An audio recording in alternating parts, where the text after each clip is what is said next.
Here's what he's saying. He's saying the unbeliever who, though claiming to be totally self-sufficient, is never satisfied. That every vice they go to never satisfies what they're after.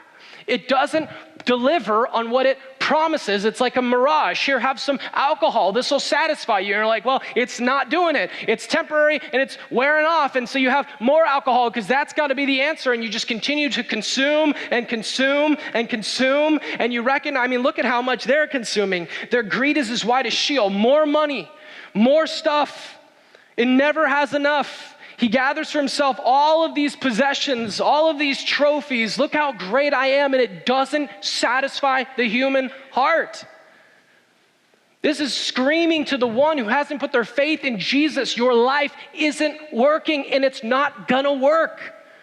It's a crutch that is broken. And you can keep trying to find life in all of those patterns. More money, more stuff, more alcohol, more vices, and they won't deliver what they've promised. If you're searching for truly life eternal, the righteous shall live by faith. If you're searching for life, the righteous will live by faith. Notice what it says. But, in the middle of those two verses, the righteous shall live by faith. He's contrasting these two worlds. He's saying if you live like the proud, self-sufficient, trying to fill that hole with all kinds of stuff, you are not righteous. The righteous live a very different life. Now, before I keep going and explaining what that life looks like, let's just make sure we get righteousness on the table, okay? Because I have this fear that we say the word righteous and we don't have any clue what it means. All right? And then if you're not a Christian, you're like, oh, righteous, right? Let's get my skateboard, we'll do ollies and we'll half pipe it later or something, right? And that's not what this is either. So let me just give you a little bit of background of this word righteous, but the righteous shall live by faith. This is a word that is inseparably tied to the idea of a judicial standing. So here's what this means. Righteousness is not determined by some human standard. Righteousness is not determined by some human person. Righteousness is not determined by yourself. Righteousness is determined by a judge who is upholding a standard.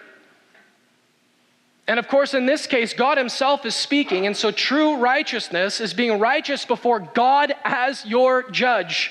And he's using his book as the determiner of that. And I said, righteousness is not a scale. It's a standing. You either are or you aren't. How many of you are going, I have a good chance of being righteous before a holy God? Yeah, I don't think you want to play that game. And so the question then becomes, how do you become righteous before God as your judge? There's only one answer. By faith.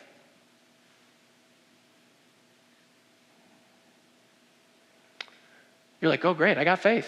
My neighbor's got faith. I have tons of faith. You guys all have faith. Can I tell you why you have faith? You have faith because nobody got under their car this morning to see if their brake lines were working and their brakes were going to work when you got here, when you were driving over. How many looked at their brake lines this morning? You have a ton of faith in your car. I don't care how nice your car is. Now, you're sitting in chairs, and these things look bulletproof. I would want to use it if someone, had a weapon, because I don't think we could get through these. And yet, I didn't see any one of you put weights on the chair to make sure it was going to carry the amount of weight you were going to put in that chair. But you did what? You sat down by faith. And that's not the faith Habakkuk is talking about. So let's be clear that there's a type of faith that does save. There's a type of faith that does make you righteous, but it's not faith in yourself, and it's not faith in the cosmos, and it's not faith as we would understand it in our little lives. But listen, it's faith. It's Romans 10:17 faith. It's the faith that comes by hearing, and hearing by the word of Christ. That if you are going to be made righteous by faith, it's faith in the person and work of Jesus Christ. And this might be really hard to hear in our era, but you are not righteous on your own. Nobody is. The Bible outs you for that. To be declared righteous, you must trust in God's provision of an alien righteousness. I mean foreign, not you, outside of you, righteousness. For there's no way for you to be righteous. But see, God had set it up in the Old Testament that there was always a means of alien righteousness to make us right temporarily in the Old Testament and right forever in the New, right? There is a sacrifice for sin. And the blood of bulls and goats would cover that temporarily, pointing the way to Jesus Christ, the once and for all sufficient sacrifice who died on a cross in our place for our sin to pay for all of your unrighteousness.